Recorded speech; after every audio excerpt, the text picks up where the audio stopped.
Hello everyone, आपका शाम मोम ब्लॉग में वेलकम है। तो मेरी आज की वीडियो है हॉस्पिटल बैग की तैयारी के ऊपर। मैंने इसमें क्या क्या रखा है और हमें किस किस चीज़ की ज़रूरत होती है। साथ में मैं आपको ये भी बताऊंगी कि जो काफ़ी महंगी चीज़ होती है उनकी बजाय आप सस्ते में घर में ही क्या यूज़ कर सकते हैं, ताकि आपका बैग आपके बजट के हिसाब से हो जाए और आपको कोई महंगी चीज़ लेने की भी ज़रूरत ना पड़े। मैं अपनी वीडियो स्टार्ट करती हूँ, पर उससे पहले मैं यही कहना चाहूँगी, प्लीज़ मेरे चैनल को सब्सक्राइब कीजिए, मेरी वीडियो को लाइक कमेंट और शेयर कीजिए। प्लीज़ प्लीज़ प्लीज़ आपके सपोर्ट की मुझे बहुत ज़रूरत है। अब मेरी डिलीवरी के 1 या 2 दिन ही रह गया है डेट के हिसाब से, ड्यू डेट के हिसाब से। उसके लिए मैंने अपना बैग रेडी कर लिया है। आपको ये जानना बहुत ज़रूरी है, मेरी एक डिलीवरी पहले हो चुकी है, नॉर्मल डिलीवरी थी और वो अक्टूबर की थी, तो उस टाइम इतनी ठंड नहीं होती है। तो विंटर के हिसाब से तो आपको ये वीडियो पूरी देखनी चाहिए और आपको इसमें बहुत ऐसी चीज़ें मिलेंगी जो आपको मतलब हेल्प करेंगी विंटर हॉस्पिटल बैग के लिए, खास तौर से जिनकी फर्स्ट डिलीवरी है। हम स्टार्ट करते हैं। प्लीज़ पूरी देखिएगा, क्योंकि बीच बीच में मैं आपको वो चीज़ें भी बताऊंगी जिससे आप घर में ही रह के घर की ही चीज़ों को अच्छे से यूज़ करके आप अपने बैग को बिल्कुल बजट में, या कह सकते हैं बिल्कुल कम पैसों में भी तैयार कर सकते हैं। तो मैं वो आपको बीच बीच में बताती रहूँगी। तो स्टार्ट करते हैं। सबसे पहले जो आपको रखना है और सबसे ज़्यादा जो ज़रूरी होता है मेरे ख्याल से, तो वो है आपके हॉस्पिटल की सारे डॉक्यूमेंट्स, आपके आपकी ब्लड रिपोर्ट, आपके अल्ट्रासाउंड और आपकी जो डेली रूटीन आपके डॉक्टर चीज़ें लिखते हैं वो। सबसे ज़्यादा ज़रूरी है आपके डॉक्यूमेंट, क्योंकि सबसे पहले जाते ही वो यही मांगेंगे और वो यही देखेंगे।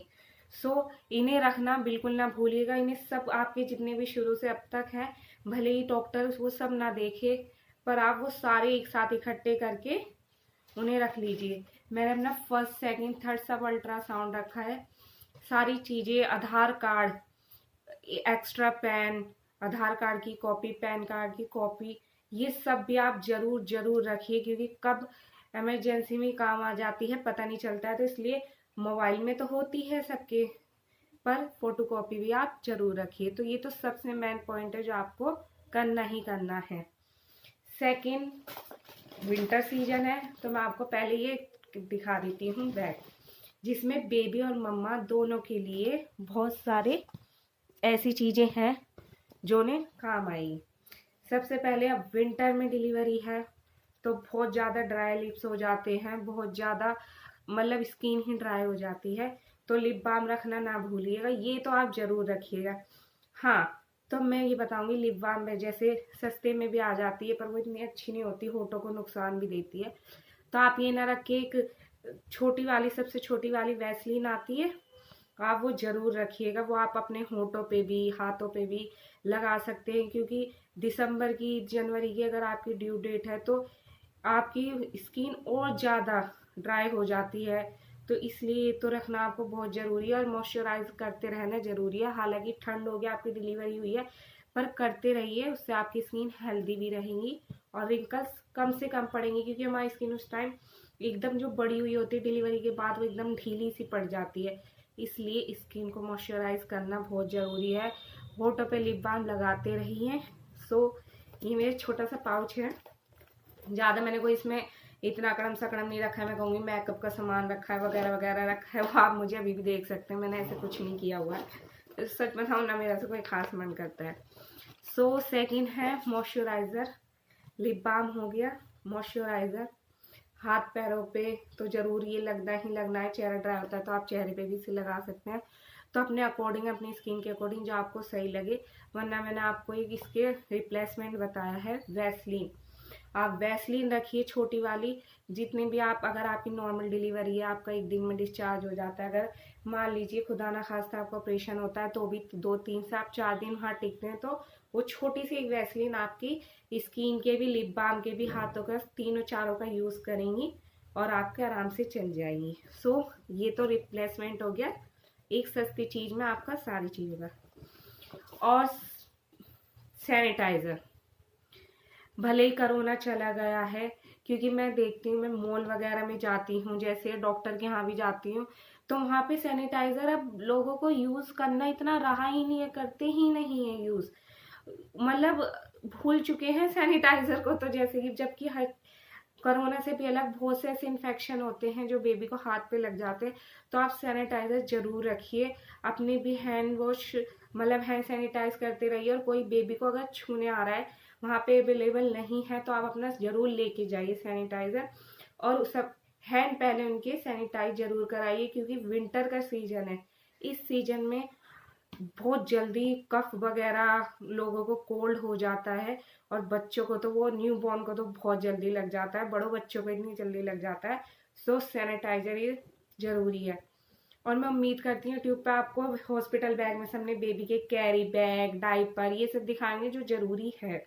मैं बहुत जल्दी भी बोल रही हूँ, पर उसके साथ साथ आपको ये ऐसी चीज़ें किसी ने नहीं बताई होंगी, छोटी छोटी हैं पर बहुत ज़रूरी है। तो सैनिटाइज़र भी ज़रूर रखिए। एंड जॉनसन बर्ड्स अब होते ही तो हम बच्चे के कान क्लीन वगैरह नहीं करेंगे, पर फिर भी आप ये रख लीजिए, क्योंकि कई बार पेट से बच्चे के मुंह, कान वगैरह, नोज में कुछ अटका हुआ आ जाता है, पर उसमें हाथ या उंगली, नाखून वगैरह तो डालेंगे नहीं। सो बर्ड्स रख लीजिए, काम आए ना आए।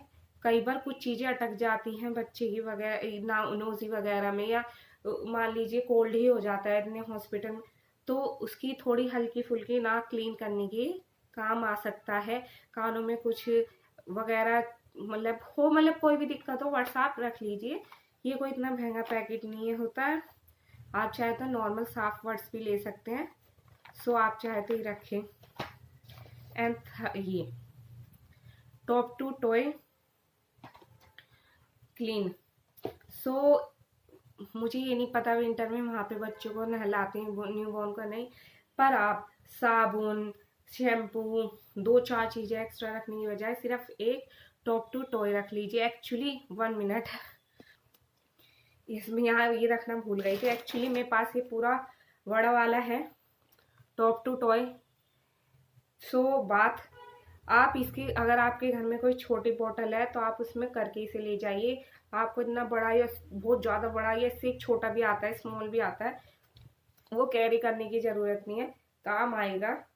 नहलाते हैं या साफ करते हैं तो अलग है, वरना आप छोटी किसी बॉटल में करके लेके चली जाइए, जो आपके इतने से पाउच में सब चीज़ें आ जाए, ना कि आपको एक बिल्कुल अलग से बैग लेना पड़े इन सब चीज़ों के लिए। सो कॉटन बेबी के लिए, अब आप सोचेंगे क्यों। कॉटन तो इसलिए भी बहुत ज़रूरी है बेबी के लिए ले जाने जब आप है, क्योंकि आपके घर की साफ सुथरी कॉटन होगी। आपको अगर बेबी को दूध कई बार होता है हम पिला रहे हैं, कई बार कॉटन से भी पिलाना पड़ जाता है स्पून की जगह, तो आपकी बिल्कुल साफ सुथरी कॉटन होगी। थोड़ी महंगी आएगी, पर यह आपको बहुत हेल्प करेगी। वैसे तो ऐसे ना हो कि कॉटन से दूध पिलाना पड़े, या उससे अलग मैं आपको बता देती हूँ, कॉटन का रिप्लेसमेंट भी बता देती हूँ आपको। एक वाइप्स से एक सबसे जो जरूरी चीज़ है मेरे ख्याल से, सबसे नहीं, बच्चा चाहे 1 साल का हो जाए 2 साल का हो जाए, इसके लिए सबसे ज़रूरी है वाइप्स। क्योंकि आप हर टाइम से पानी में नहीं रख सकते, चाहे गर्मी में या सर्दी में हो। उसके हैंड क्लीन करने, आपको माउथ क्लीन करना है। सो बच्चा कई बार गर्दन यहाँ पे वगैरह दूध भी डाल लेता है, तो आपको क्लीन करना है। वाइप्स बहुत ज़रूरी होते हैं, तो मैंने वाइप्स का एक पैकेट रखा है। अब मैं आपको रिप्लेसमेंट बताती हूँ वाइप्स का। ये कई लोगों को बहुत महंगे लगते हैं, एक्चुअली महंगे आते भी हैं काफ़ी। आजकल बाय 1 गेट 1 में भी आने लगे हैं, पर वो ये लोग सोचते हैं बेबी के लिए सही होगा नहीं होगा, हम हिमालय का यूज़ करें, पैम्पर्स का यूज़ करें, जॉनसन का यूज़ करें। सो अपने बच्चे को लेके आपका कैसा भी बजट हो, पर ये चीज़ रहती है कि जाहिर सी बात है, शुरू में बच्चा पोटी टॉयलेट वगैरह बहुत ज़्यादा करता है, तो क्लीन करने के लिए वाइप्स का तो एक पैकेट मानिए हफ्ते भर में कहाँ चला जाता है पता ही नहीं लगता। सो हाँ, कॉटन अगर आपके पास ये नहीं है, मेडिकल स्टोर पे ये थोड़ी महंगी वाली कॉटन है। ये एक्चुअली 100 ग्राम कॉटन 125 की है। ये मैंने रख ली है, क्योंकि कई बार वाइप्स की जगह आप थोड़ा हल्का गुनगुना पानी करके कॉटन को सोक करके बच्चा पोटी वगैरह करता है तो इससे अच्छे से क्लीन कर सकते हैं। सो हाँ, ये 2 चीज़ों का प्लेसमेंट है कॉटन। वैसे स्टोर वगैरह पे एक कॉटन का बंडल मिलता है, मेरे ख्याल से वो 50-60 रुपीज़ का आता है, वो भी काफ़ी क्लीन और अच्छा होता है। सो आप वो ले सकते हैं। वो आपका मैं 2 रिप्लेसमेंट बताऊंगी इस कॉटन के जो बहुत ज़्यादा ज़रूरी है। पहला करेगा वाइप्स का। अगर आप वाइप्स नहीं ले सकते हैं या बहुत कम यूज़ करना होता है, हमारे बजट में होता है, हम कर लेते हैं शुरू शुरू में नहीं, पर आप कॉटन लेंगे वो काफ़ी हैवी, मतलब काफ़ी क्वांटिटी में आएगी। 60-70 रुपीज़ का जो भी बंडल आएगा क्लीन वाला। आप वाइप्स की जगह हल्का गुनगुना पानी कीजिए, उसमें से स्पंज की अच्छी टाइट कीजिए। और बच्चे का अगर आपको माउथ वगैरह क्लीन करना है, हैंड क्लीन करने हैं, आप वो कर सकते हैं। और गुनगुने पानी से होगा तो इसलिए वो वाइप्स एक बार को ठंडे भी होते हैं, वो ठंडा नहीं होगा तो वो आपके बच्चे का नुकसान नहीं देगा। और सबसे बड़ी चीज़ पोटी। शुरू में तो बच्चा कई बार पू करता है, दिन में 3 से 4-5 बार, और कोई बच्चे तो 7 से 8 बार। आप कितनी बार वही ठंडा वाइप्स लगाएंगे, वाइप बार बार यूज़ करेंगे अगर आपका बजट नहीं है। सो आप कॉटन लीजिए।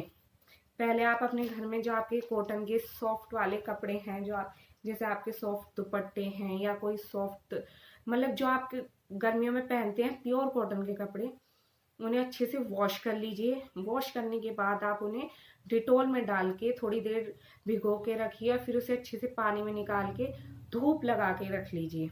उससे आपका सबसे बड़ा खर्चा वाइप्स का और कॉटन का दोनों का ही बच जाएगा। आप उसे हल्के गुनगुने पानी, पहले आप क्लीन कीजिए, फिर हल्के गुनगुने पानी लीजिए और फिर उससे क्लीन कीजिए।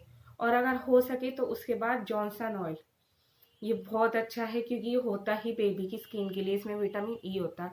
आप ये एक छोटा वाला भी लेंगे तो बहुत टाइम तक, न्यूबॉर्न बेबी का तो मेरे ख्याल से आराम से 2 से 3 महीने निकल जाएंगे।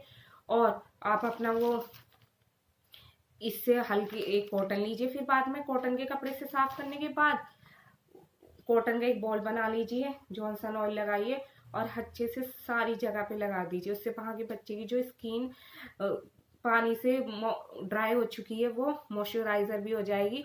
और ये बेबी का ही होता है तो रैशेस भी बहुत कम पड़ेंगे। तो ये बेबी रैशेस क्रीम का भी काम करेगा। रैशेस क्रीम से याद आया, मैंने ये वाली हिमालय की बेबी रैशेस क्रीम रखी है डायपर की, और मैंने पैम्पर्स का डायपर रखा है।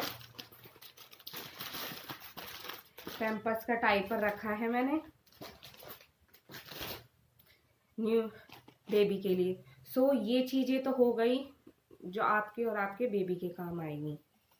अब हम बात करते हैं बेबी के कपड़ों की। तो आप अपने अकॉर्डिंग जैसा आपको सही लगे, मैंने नीचे एक कॉटन की टी शर्ट, फिर एक थोड़े मतलब थोड़ी जो गर्म होती है टी शर्ट वो, और फिर एक पूरा सेट जो गर्म होता है वो, क्योंकि सर्दी है बहुत ज़्यादा तो 3 कपड़े ऐसे इसके हो जाएंगे कॉटन के, थोड़ी गर्म वाली टी शर्ट और एक पूरा गर्म सेट।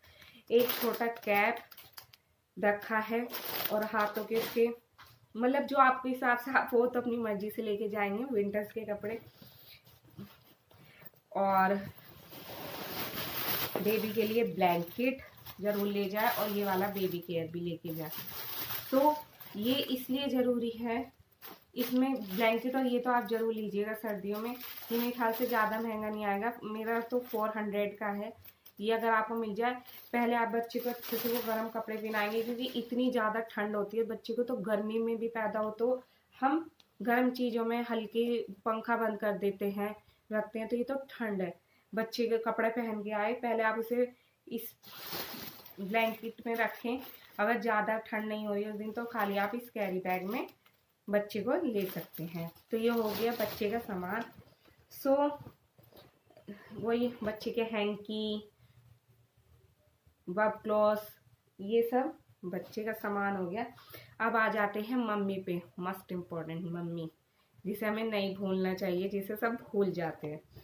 सो अब मैं अपने लिए बताऊंगी मैंने क्या क्या रखा है। मैंने बड़ी कम चीज़ें रखी हैं और ये आपको पूरी 40 दिन तक, मैं कहूँगी जब तक ठंड है आप इसे यूज़ ही करते रहिए। सबसे पहले तो जो आप, जाहिर सी बात है, पैड्स रखेंगे, वहाँ पे हॉस्पिटल वाले आपको अपने पैड्स देंगे, पर उसके अलावा भी आप अपने अच्छे जो आपको सूट करते हैं पैड्स रखिए। पैंटीन रखिए। अगर अपने आपकी अपनी ऐसी रखिए जो हाई हो, मतलब अगर मान लीजिए आपको स्टिच आते हैं, आपके सिजेरियन हुआ है तो वो आपके यहाँ टाकों को कवर करेगी, तो आप उस तरीके की पैंटी रखिए। सो कैप रखा है मैंने अपने लिए, ये मैंने गरम सॉक्स रखी हैं, ये 3 पेयर्स हैं, मेरे ख्याल से 40 डेज में 3 पेयर्स बहुत होंगे, ये थर्मल गरम है।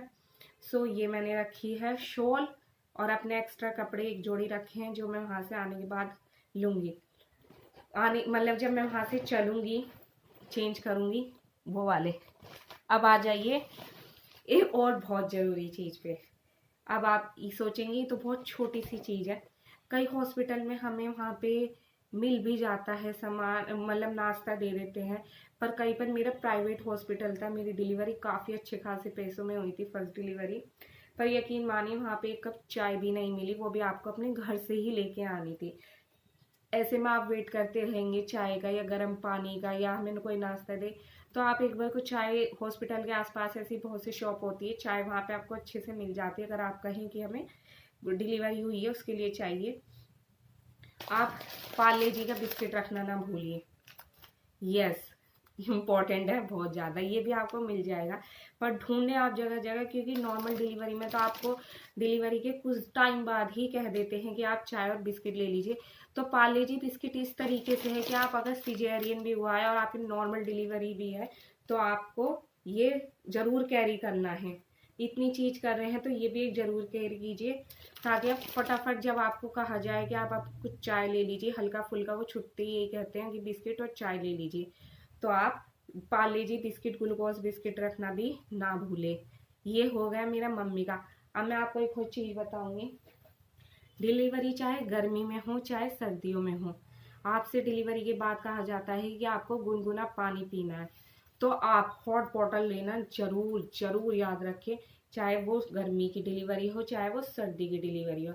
तो मैंने हॉट बॉटल ली है, 24 आवर्स इसमें कहते हैं, वैसे गर्म रहता है वैसे नहीं रहता है, पर जो भी है इसमें गर्म रहता है, तो आप ये लीजिए। अगर आप, ये आपका इजी ऑप्शन है, अगर आपको हॉस्पिटल वगैरह में पानी गर्म करने की शायद अवेलेबल मिल जाए, पानी गर्म करा अच्छे से भी और फिर इसमें कर लिया, फिर आपका ये अपना आराम से पीते रहिए। और अगर आपका बजट बहुत अच्छे में है, चीज़ें अच्छे में हैं, तो आप ये ज़रूर यूज़ कीजिएगा केटल, क्योंकि आपको कहीं पे गर्म पानी करने के लिए कुछ अवेलेबल मिले ना मिले, पर स्विच बोर्ड आपके हर जगह लगे रहते हैं। सो इसमें फटाफट पानी डाला, ये इलेक्ट्रॉनिकल केटल है, स्विच लगाया और आपका गुनगुना पानी तैयार है।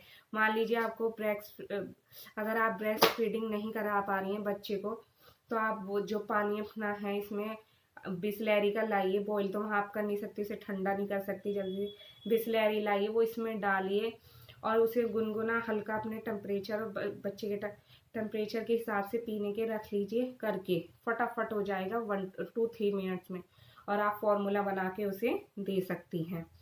सो अगर आपका ये लेने का नहीं, हालांकि अब इसमें बहुत सी अवेलेबल है, आप थोड़ा वैसे लेंगे तो 800-900 में आपको मिल जाएगी, हेवल्स की है। सो और अगर वो नहीं है, ये आप नहीं ले सकते, तो आप मिल्टन की बोतल ले लीजिए, या और भी बहुत सी कंपनियों की बोतल आती है। 24 आवर्स नहीं तो मानिए वो इन अच्छी ब्रांड में भी 24 आवर्स गर्म पानी नहीं रहता है। सो आप एक हाफ बोतल ले लीजिए, सैलो की आएगी, और उनमें कम से कम 4-5 घंटे तो गर्म पानी आराम से रहता है, तो आप ले सकती हैं, अपने बेबी को जल्दी से फॉर्मूला मिल्क बना के भी दे सकती हैं। और सबसे मेन चीज़ जो ठंड में, इसमें तो आप, इसका तो ये कह सकती हूँ मैं, ये आपको ज़रूर लेनी चाहिए, इसे आपको कैरी पूरी ठंड करना है, हॉस्पिटल ले जा सके। अगर आपके हॉस्पिटल में रूम में हीटर अवेलेबल है तो फिर तो कहने ही क्या है, और नहीं है तो आप अपना एक छोटा सा हीटर ले लीजिए, मैं ऐसे दिखा देती हूँ, अभी मैंने पैक किया हुआ, मेरी बेटी के टाइम पे था। सो आप एक रूम हीटर ले लीजिए, इस तरीके से छोटा सा एक रूम हीटर ले लीजिए। अगर बेबी बार बार टॉयलेट करता है, उसका डायपर चेंज करना पड़ता है, उसे क्लीन करना पड़ता है, हम ऐसे भी नहीं छोड़ सकते, अगर हम ऐसे छोड़ देंगे तो उसे दाने हो सकते हैं, रैशेस हो सकते हैं, और सबसे बड़ी चीज़, और ये मानिए 5 मिनट्स तो हमें लगेंगे क्लीन करने में, डायपर पहनाने में, इतने में बच्चे को ठंड लग जाए तो आप डॉक्टर के जाएंगे, डॉक्टर के 500-600 रुपये मिनिमम, इतनी फीस तो डॉक्टर लेता ही लेगा। और लेने के बाद भी बच्चा परेशान, माँ परेशान, और न्यूबॉर्न बेबी तो बहुत ही जल्दी ठंड पकड़ लेता है। और यकीन मानिए मैंने केटल नहीं रखा है, केटल की जगह मैंने ये रखा है। ये सारा सामान मेरा इस बैग में आ चुका है, ज़्यादा बड़ा बैग नहीं है। ये देखिए मेरा सारा सामान इस बैग में आ चुका है। मैंने आपको छोटी छोटे रिप्लेसमेंट भी बताए हैं, जैसे कि कॉटन के तो मैंने आपको वाइप्स की जगह यूज़ बताए हैं। बेबी ऑयल आप रैशिस क्रीम की जगह यूज़ कर सकते हैं। आप लिप बाम मॉइस्चराइज़र वगैरह की जगह एक वैसलीन लेके जा सकते हैं। आप कोई शैम्पू या साबुन कैरी करने की जगह एक छोटी बोतल में bath baby top 2 toy bath लेके जा सकते हैं। इतनी सारी चीज़ें हैं। कॉटन के आप कपड़े मैंने कहा वॉश करके डिटॉल करके धूप लगा के उन्हें अच्छे से रख लीजिए, आप वो लेके जा सकते हैं वाइप्स कॉटन की जगह। पर जो मस्ट है वो है आप एक हीटर, एक हॉट बॉटल और वैसलीन मम्मा के लिए, पार्ले जी बिस्किट और बच्चे के कपड़े। वो आपका अकॉर्डिंग आपको पता होगा, घर के बड़े ही होते हैं वो इन चीज़ों का ध्यान रख लेते हैं। मैंने ये आपको 4-5 रिप्लेसमेंट बताए हैं। आई होप आपको ये हेल्प करेंगे। अगर आपको मेरी वीडियो अच्छी लगे प्लीज़ मेरी वीडियो को लाइक कीजिए, कमेंट कीजिए, शेयर कीजिए और मेरे चैनल को सब्सक्राइब कीजिए। और प्लीज़ प्लीज़ प्लीज़ मेरे लिए प्रे कीजिए कि मेरी डिलीवरी नॉर्मल हो, ताकि मैं जल्दी से घर आ सकूँ और अपनी आयरा के साथ रह सकूँ। Take care all pregnant mummies, take care all pregnant daddy, क्योंकि आजकल मम्मी प्रेग्नेंट होती है पर डैडी भी इतना ही ज़्यादा ध्यान रखते हैं उन चीज़ों का। पूरी फैमिली को सबको ऑल द बेस्ट। जो उनके घर में सब की ड्यू डेट बहुत करीब है, मुझे डर भी लग रहा है साथ में, क्योंकि पहले दर्द नहीं पता था, अब दर्द पता है। प्लीज़ मेरे लिए प्रे कीजिए कि मेरी नॉर्मल डिलीवर, मैं और मेरा बेबी हेल्दी रहे। Take care, bye.